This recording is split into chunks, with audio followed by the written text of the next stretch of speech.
Hello friends, સ્વાગત છે તમારું શ્રીજી ક્લાસીસના યુટ્યુબ ચેનલમાં. આજના વિડીયોમાં આપણે ડબ્લ્યુસીસીમાં ચેપ્ટર 5ના જે એમસીક્યુ છે તેના વિશે ડિસ્કશન કરીશું. Question number 1, price of electrical products depend on, એટલે કે ઇલેક્ટ્રિકલ પ્રોડક્ટ્સની પ્રાઇસ એના પર આધાર રાખે છે. તો એક, તેની ક્વોલિટી એટલે કે ગુણવત્તા પર, and Prestige of the manufacturing unit, એટલે કે જે કંપની તેને બનાવે છે તેની પ્રેસ્ટીજ પર. The electrical product with blank quality provides long trouble free service, એટલે કે ઇલેક્ટ્રિકલ પ્રોડક્ટ, કઈ ક્વોલિટીનું ઇલેક્ટ્રિકલ પ્રોડક્ટ તમને લાંબી અને ક્ષતિયુક્ત સર્વિસ પૂરી પાડે છે? તો ISI. Dual starter use four, dual starter કોના માટે વપરાય છે? તો 3 ફેઝ ઇન્ડક્શન મોટર માટે વપરાય છે. ડ્યુએલ સ્ટાર્ટરનું પૂરું નામ યાદ રાખીશું, direct online starter. Dual starter use four induction motor up two, dual starter જે છે એ કેટલા રેટિંગના મોટર સુધી વાપરી શકાય છે? તો 5 HP. Dual starter has blank incoming terminals and blank outgoing terminals. તો 3 ઇનકમિંગ ટર્મિનલ્સ અને 3 આઉટગોઈંગ ટર્મિનલ્સ હોય છે. No volt coil of dual starter, also known as, no volt coil હોય છે ડ્યુઅલ સ્ટાર્ટરની, તેનું બીજું નામ શું છે? તો હોલ્ડ ઓન રિલે પણ કહેવામાં આવે છે. No volt coil work on the principle of, no volt coil છે તે કયા સિદ્ધાંત પર કામ કરે છે? તો ઇલેક્ટ્રોમેગ્નેટિક કોઇલના પ્રિન્સિપલના સિદ્ધાંત પર કામ કરે છે. Capacity of a small electric motor, એટલે કે નાની ઇલેક્ટ્રિક મોટરની કેપેસિટી કેટલી હોય છે? તો લેસ ધેન 1 HP. અહીંયા સિમ્બોલની જગ્યાએ લેસ ધેન પણ લખી શકે છે. Small capacity electric motor also known as, એટલે કે જે નાની કેપેસિટીની ઇલેક્ટ્રિક મોટર હોય છે તેમને બીજા કયા નામથી ઓળખવામાં આવે છે? તો ફ્રેક્શનલ હોર્સ પાવર મોટર તરીકે પણ ઓળખવામાં આવે છે, અને તેનું બીજું નામ FHP પણ હોય છે. ખાસ ધ્યાન રાખજો, ટૂંકમાં એને FHP કહેવામાં આવે છે, એટલે કે fractional horse power motor. FHP motor work on, FHP motor એટલે કે ફ્રેક્શનલ હોર્સ પાવર મોટર શેના પર વર્ક કરે છે? તો સિંગલ ફેઝ સપ્લાય પર કામ કરે છે. FHP મોટર તો એના પ્રકાર કયા છે? કેપેસિટર સ્ટાર્ટ છે, શેડેડ પોલ પ્રકારની છે, રિપલ્શન પ્રકારની છે, અને યુનિવર્સલ. તો આ જે ટાઈપ્સ, આ મોટર્સ છે એ ફ્રેક્શનલ હોર્સ પાવર મોટર છે. Centrifugal switch open when motor attains, centrifugal મોટરની સેન્ટ્રીફ્યુગલ સ્વિચ ક્યારે ઓપન થાય છે? તો જ્યારે તે 70% સ્પીડ એટેન્ડ કરે ત્યારે. નોર્મલ સ્પીડના 70% સ્પીડ પર પહોંચશે એટલે જે સેન્ટ્રીફ્યુગલ સ્વિચ હશે તે કેવું થશે? ઓપન થઈ જશે. કેમ કે મોટરમાં બે પ્રકારના વાઇન્ડિંગ હોય છે, એક સ્ટાર્ટિંગ વાઇન્ડિંગ અને running winding. When body of a small motor, main body of a small motor made up of, એટલે કે નાની મોટરની બોડી શેમાંથી બનાવવામાં આવે છે? તો કાસ્ટ આયર્ન અને સ્ટીલ શીથમાંથી બનાવવામાં આવે છે. એના પછી enclosure made up of, enclosure શેમાંથી બનાવવામાં આવે છે? તો કાસ્ટ આયર્ન અને કાસ્ટ સ્ટીલ શીથ એ પણ એમાંથી જ બનાવવામાં આવે છે. For capacitor start motor, which type of capacitor use, એટલે કે કેપેસિટર સ્ટાર્ટ પ્રકારની મોટર હોય તેમાં કયા પ્રકારના કેપેસિટર વપરાય છે? તો ઇલેક્ટ્રોલાઇટિક કેપેસિટર વપરાય છે. Value of a capacitor for capacitor type motor, એટલે કે કેપેસિટર પ્રકારની જે મોટર છે, અથવા કેપેસિટર સ્ટાર્ટ મોટર કરી દઈએ અહીંયા, બરાબર. તો કેપેસિટર સ્ટાર્ટ જે મોટર છે એના માટે કયા પ્રકારના વેલ્યુ કેટલું છે? તો 1.5 થી 2.5 માઇક્રોફેરાડે, પ્લસ ઓર માઇનસ 10% એમાં વેલ્યુમાં ચેન્જ કન્સિડર કરાય, અને વોલ્ટેજ હોય 250 વોલ્ટ. અહીંથી કદાચ અલગ ક્વેશ્ચન આવી રીતે પૂછે કે what is the value of what is the rating of voltage for capacitor start motor? તો 250 વોલ્ટ, એટલે કે કેપેસિટરના વોલ્ટેજ રેટિંગ કેટલા હોય છે? તો 250 volt. Rotor shaft of capacitor motor supported on, રોટરના જે શાફ્ટ હોય છે, રોટર શાફ્ટ હોય છે તે કેપેસિટર મોટરમાં શેમાં સપોર્ટ કરવામાં આવે છે? તો બોલ બેરિંગમાં સપોર્ટ કરવામાં આવે છે. એર ગેપ બિટવીન સ્ટેટર અને રોટર, એર ગેપ કેટલી હોય છે સ્ટેટર અને રોટર વચ્ચે? 1 mm જેટલી હોય છે. Monoblock pump is a combination of, monoblock pump શેનું મિશ્રણ છે? તો ઇલેક્ટ્રિક મોટર અને વોટર પંપનું મિશ્રણ છે. Capacity of monoblock pump, monoblock પંપની કેપેસિટી કેટલી હોય છે? તો 1/8 to 1 HP હોય છે.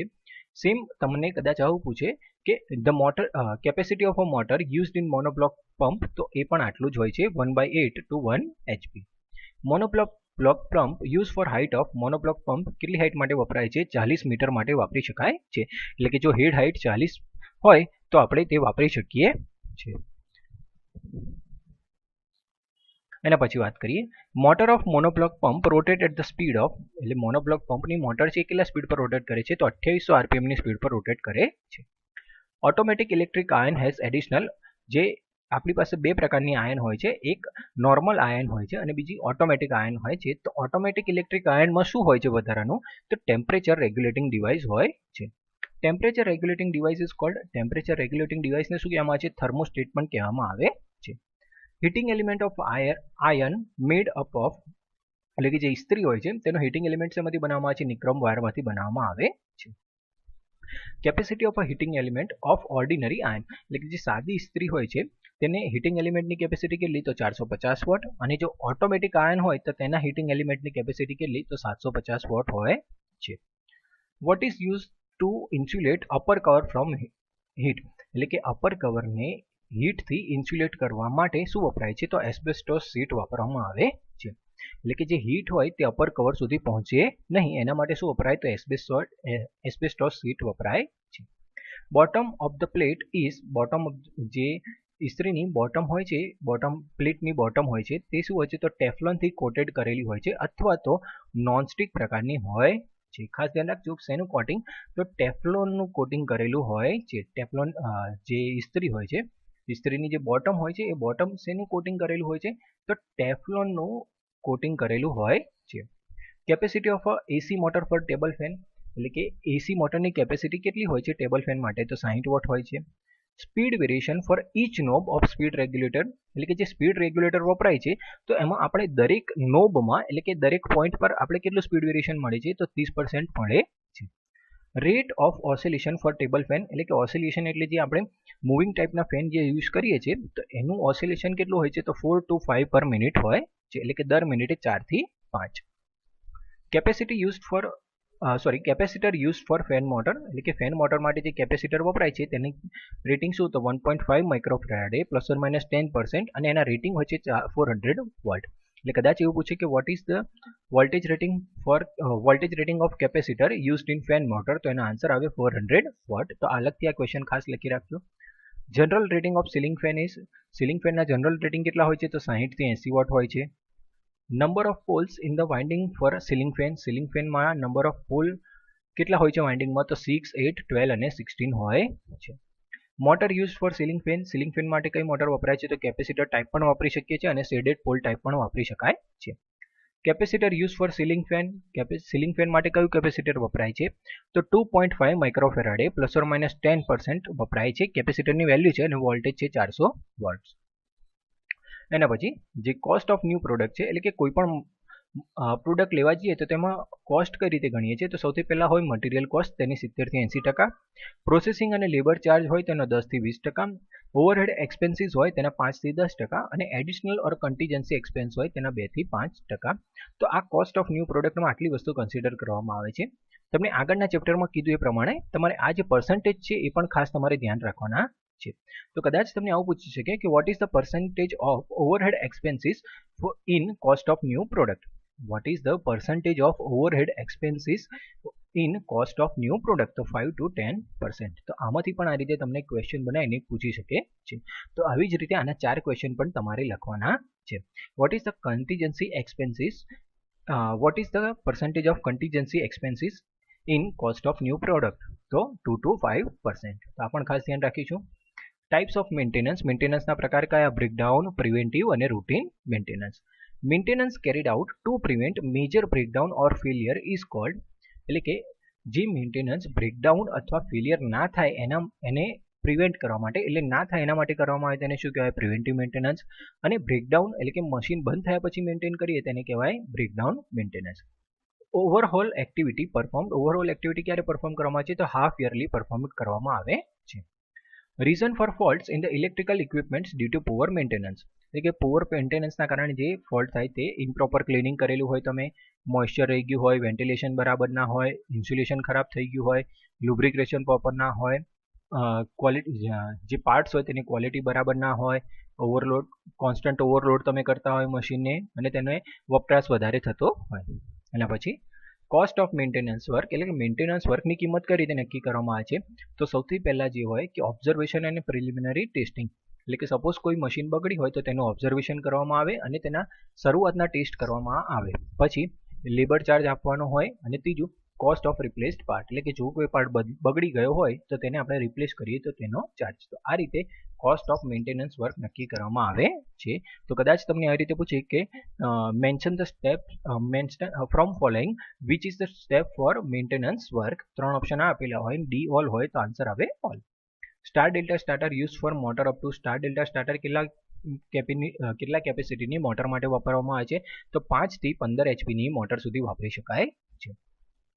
Wire use for table exhaust or pedestal fan, બરાબર, આ ખાસ ધ્યાન રાખજો. ટેબલ, એક્ઝોસ્ટ અથવા પેડેસ્ટલ ફેન માટે કયો વાયર વપરાય છે? તો 24 થી 28 SWG નો ઇનેમલ્ડ કોપર વાયર વપરાય છે. બરાબર, ટેબલ, એક્ઝોસ્ટ અથવા પેડેસ્ટલ ફેન માટે 24 થી 28 SWG નો ઇનેમલ્ડ કોપર વાયર વપરાય છે. એવી જ રીતે સીલિંગ ફેન માટે કયો વાયર વપરાય છે? તો 30 થી 36 SWG નો ઇનેમલ્ડ કોપર વાયર. એટલે વાયર સેમ છે, ઇનેમલ્ડ કોપર વાયર, પણ એની સાઇઝ અલગ અલગ છે. ટેબલ ફેનમાં સાઇઝ ઓછી છે, જ્યારે સીલિંગ ફેનમાં સાઇઝ વધારે છે. 30 થી 36 SWG, જ્યારે આમાં 24 થી 28 SWG છે. એના પછી વાત કરીએ કે test lamp or multimeter use for, એટલે કે ટેસ્ટ લેમ્પ અથવા મલ્ટીમીટર શાના માટે વપરાય છે? તો ઓપન સર્કિટ ચેક કરવા માટે, શોર્ટ સર્કિટ અને કન્ટિન્યુટી ટેસ્ટ ચેક કરવા માટે વાપરવામાં આવે છે. મલ્ટીમીટરની મદદથી આપણે શું માપી શકીએ? તો એસી ડીસી વોલ્ટેજ આપણે માપી શકીએ, કરંટ પણ માપી શકીએ, રેઝિસ્ટન્સ, શોર્ટ સર્કિટ છે કે નહીં સર્કિટ, ઓપન સર્કિટ છે કે નહીં તે માપી શકીએ છીએ. મેગરને આપણે બીજા કયા નામથી ઓળખીએ છીએ? તો ઇન્સ્યુલેશન ટેસ્ટર તરીકે પણ જાણવામાં આવે છે. ઇન્સ્યુલેશન રેઝિસ્ટન્સ શેની મદદથી માપી શકાય છે? તો મેગરની મદદથી માપી શકાય છે. પછી ક્લિપ-ઓન મીટર. ક્લિપ-ઓન મીટરનો ઉપયોગ શું છે? તો measure AC current of the circuit without connecting in the circuit, એટલે કે જે સર્કિટનો એસી કરંટ માપવાનો હોય તેમાં કનેક્ટ કર્યા વગર જ આપણે સર્કિટનો એસી કરંટ માપી શકીએ છીએ. બરાબર, તો એને ક્લિપ-ઓન મીટર કહેવાય. ક્લિપ-ઓન મીટર શું મેઝર કરે છે? તો એસી કરંટ મેઝર કરે છે. Phase sequence check by phase sequence એની મદદથી ચેક થાય છે, તો ફેઝ સિક્વન્સ ઇન્ડિકેટરની મદદથી. Speed of a rotating machine measured by, rotating મશીનની સ્પીડ શેની મદદથી માપી શકાય છે? તો ટેકોમીટરની મદદથી. Temperature rise of different part of electrical machine measured by, અલગ અલગ મશીનનો ટેમ્પરેચર રાઇઝ આપણે શેની મદદથી માપી શકીએ છીએ? તો થર્મોમીટરની મદદથી. એના પછી to test internal short circuit, એટલે કે ઇન્ટરનલ શોર્ટ સર્કિટ ટેસ્ટ કરવું હોય, અથવા ઇન્ટરનલ ટર્ન શોર્ટ સર્કિટ, એટલે કે ટર્ન જે અંદરની આટામાં શોર્ટ થયું હોય તો આર્મેચર વાઇન્ડિંગના, અથવા તો સ્ટેટર વાઇન્ડિંગ અથવા કોર તમારે ચેક કરવું હોય તો શું વપરાય? ગ્રાઉલર વપરાય છે. આના 3 અલગ અલગ ક્વેશ્ચન આપણે બનાવી શકીએ છીએ કે to test internal short circuit which device use? તો ગ્રાઉલર. બરાબર, to check inter turn short circuit of armature winding which device use? તો ગ્રાઉલર યુઝ. બરાબર, અથવા તો stator winding or core checked by, તો ગ્રાઉલર. તો આ રીતે આના 3 ક્વેશ્ચન તમારે ખાસ અલગ અલગ યાદ રાખવાના છે. Cell tester use to measure. Cell tester શું માપવા માટે વપરાય છે? તો voltage of storage battery, storage બેટરીના વોલ્ટેજ માપવા માટે. રિવર્સ ક્વેશ્ચન પણ ધ્યાન રાખવાનું કે voltage of storage battery measure by cell tester. એવી જ રીતે growler use for to test internal short circuit. બરાબર, તો આ પણ આપણે ખાસ ધ્યાન રાખવાનું છે. During installation levelling of machine and shaft checked by. Installation વખતે મશીનનું લેવલિંગ અને સાફ્ટનું લેવલિંગ ચેક કરવા માટે શું વપરાય? Spirit level. એનો પણ રિવર્સ ક્વેશ્ચન ધ્યાન રાખીશું. પછી air gap between stator and rotor measured by. Stator અને રોટર વચ્ચેની એર ગેપ શેની મદદથી માપી શકીએ? તો ડાયલ ગેજની મદદથી. એનો રિવર્સ ક્વેશ્ચન કે dial gauge use to measure air gap between stator and rotor. Live or dead condition of wire terminal. Live or dead condition of wire terminal, એટલે કે વાયર ટર્મિનલની લાઈવ અથવા ડેડ કન્ડિશન આપણે શેની મદદથી indicate થાય છે? તો લાઇન ટેસ્ટરની મદદથી થાય છે. એની leakage on metal body checked by. Metal body પર કોઈ લીકેજ થાય છે એ આપણે શેની મદદથી ચેક કરી શકીએ? તો લાઇન ટેસ્ટરની મદદથી ચેક કરી શકીએ છીએ. Test lamp use for the online testing. એના પછી spring balance of carbon brush on commutator of slip ring checked by, એટલે કે કાર્બન રસ સ્પ્રિંગ બેલેન્સ જે છે એ શેની મદદથી આપણે ચેક કરી શકીએ છીએ? તો એના પછી વાત કરીએ તો polarities of magnetic pole check by. Magnetic પોલની પોલારિટીઝ આપણે શેની મદદથી ચેક કરી શકીએ છીએ? તો મેગ્નેટિક કંપાસની મદદથી. અને રિવર્સ ક્વેશ્ચન ધ્યાન રાખવાનું કે magnetic compass use to check polarities of magnetic pole. Gauge of bare conductor of winding wire measured by, એટલે કે જે બેર કંડક્ટર છે તેનો ગેજ આપણે શેની મદદથી માપી શકીએ? તો વાયર ગેજની મદદથી. અને diameter of conductor or winding wire is measured by. Conductor અથવા વાઇન્ડિંગ વાયર જે હોય તેનો ડાયામીટર આપણે માપવો હોય તો માઇક્રોમીટર. અહીંયા ખાસ ધ્યાન રાખીશું બેર કંડક્ટર એવો શબ્દ યુઝ કરેલો છે. બરાબર, તો બેર કંડક્ટર હોય તો વાયર ગેજ આવશે, અને સિમ્પલ જો કંડક્ટર હોય તો આપણે માઇક્રોમીટર યુઝ કરીશું. Types of feeler gauge. Feeler ગેજના પ્રકાર છે તો લોંગ ફિલર ગેજ અને strip feeler gauge. Long feeler gauge use to measure. Long feeler gauge શું માપવા માટે વપરાય છે? તો એર ગેપ બિટવીન સ્ટેટર અને રોટર, એટલે કે સ્ટેટર અને રોટર વચ્ચેની એર ગેપ માપવા માટે. અને સ્ટ્રીપ ફિલર શું માટે વપરાય છે? તો check alignment of two shaft, એટલે કે બે શાફ્ટનું એલાઇનમેન્ટ ચેક કરવા માટે. ઓસિલોસ્કોપ કેવું ઇન્સ્ટ્રુમેન્ટ છે? તો ઇલેક્ટ્રોનિક ઇન્સ્ટ્રુમેન્ટ છે. બરાબર, ખાસ ધ્યાન રાખીશું ઇલેક્ટ્રોનિક ઇન્સ્ટ્રુમેન્ટ છે, ઇલેક્ટ્રિકલ ઇન્સ્ટ્રુમેન્ટ નથી. Oscilloscope use to measure oscilloscope શું માપવા માટે વપરાય છે? તો એસી ડીસી વોલ્ટેજ, કરંટ, ફ્રીક્વન્સી અને વેવફોર્મ માપવા માટે વપરાય છે. Thermal relay work on the principle of thermal relay કયા પ્રિન્સિપલ પર કામ કરે છે? હીટિંગ ઇફેક્ટ પર. Electromagnetic relay work on the principle of electromagnetic relay કયા સિદ્ધાંત પર કામ કરે છે? તો magnetic effect. Failure of one phase in 3 phase system is known as, એટલે કે 3 ફેઝ સિસ્ટમમાંથી એક ફેઝમાં ફેલિયર થયું હોય, એટલે કે 3 ફેઝમાંથી એક ફેઝ ફેલ થયો હોય, આ કન્ડિશનને શું કહેવાય? સિંગલ ફેઝિંગ કહેવાય છે. આનો રિવર્સ પણ ખાસ ધ્યાન રાખીશું કે what is the meaning of single phase. તો failure of one phase in 3 phase system is known as single phasing. જો તમને આ પીડીએફ જોઈતી હોય તો પ્લેલિસ્ટના સેક્શનમાં ડિસ્ક્રિપ્શનમાં તમને લિંક આપેલી છે, એમાંથી તમે આ પીડીએફ મેળવી શકો છો. ઓલરેડી 3 ચેપ્ટરની પીડીએફ આમાં મૂકેલી છે, બાકીની 2 ચેપ્ટરની પીડીએફ પણ અત્યારે એડ કરવામાં આવશે. તો ખાસ ધ્યાન રાખીશું કે પ્લેલિસ્ટવાળા સેક્શનમાં જઈ પ્લેલિસ્ટના ડિસ્ક્રિપ્શનમાં WCCના 5 ચેપ્ટરની પીડીએફ અવેલેબલ છે, તો તમે એનો યુઝ કરી શકો છો. જો તમને વિડીયો ગમ્યો હોય તો ચેનલને લાઇક કરો, સબસ્ક્રાઇબ કરો અને તમારા વધારેમાં વધારે મિત્રો સુધી ચેનલને પહોંચાડો, જેથી તે પણ આનો ફાયદો લઈ શકે. અને વધારેમાં વધારે ચેનલને શેર કરો, જેથી અમને આવું જ વર્ક કરવાનું પ્રોત્સાહન મળતું રહે. Thank you. હેલો ફ્રેન્ડ્સ, આજના વિડીયોમાં તમારી સાથે એક અગત્યની માહિતી શેર કરવાની છે. છેલ્લા ઘણા ટાઈમથી આપણે શ્રીજી ક્લાસીસને યુટ્યુબ ચેનલ પર તમને દરેક સબ્જેક્ટ રિલેટેડ MCQના વિડીયોઝ બનાવવામાં આવે છે અને તેની PDF પણ આપવામાં આવે છે. સાઇટના ડિસ્ક્રિપ્શનમાં જોશો તો તમને આ સાઇટની લિંક આપેલી છે, gyan0306.co.in. એ પણ શ્રીજી ક્લાસીસની જ સાઇટ છે. એમાં જે પણ વિડીયોઝ અપલોડ કરેલા છે તેના તમારે જો રીડ કરવા હોય તો તમે આ સાઇટ પરથી પણ રીડ કરી શકો છો. તો સપોઝ અહીંયા સાઇટ તમે ઓપન કરશો તો તમને એનું લેઆઉટ આ રીતનું જોવા મળશે. અહીંયા બાજુમાં ટેગનો ઓપ્શન છે, તમે કોઈ પણ ટેગ પર ક્લિક કરશો, કે સપોઝ તમે 3rd સેમમાં ભણો છો તો તમે જ્યારે EI પર ક્લિક કરશો તો EIના રિલેટેડ જેટલા પણ અપલોડ કરેલા છે MCQ એ તમે જોઈ શકો છો. સપોઝ તમે 5th સેમમાં સ્ટડી કરો છો તો 5th સેમમાં MCA સબ્જેક્ટ આવે છે અત્યારે, તો MCA પર ક્લિક કરશો તો તમને MCAના જેટલા પણ MCQ અત્યારે અપલોડ કરેલા છે તે તમને જોવા મળશે. અહીંયા બધા જ સબ્જેક્ટના MCQ અપલોડ કરવામાં આવશે. ખાસ ધ્યાન રાખજો, દરેક સબ્જેક્ટના ચેપ્ટર વાઇઝ તમને MCQ અપલોડ કરવામાં આવશે. અહીંયા સપોઝ MCQ 1 લખેલો છે, એનો મિનિંગ છે કે આ ચેપ્ટર 1ના MCQ છે.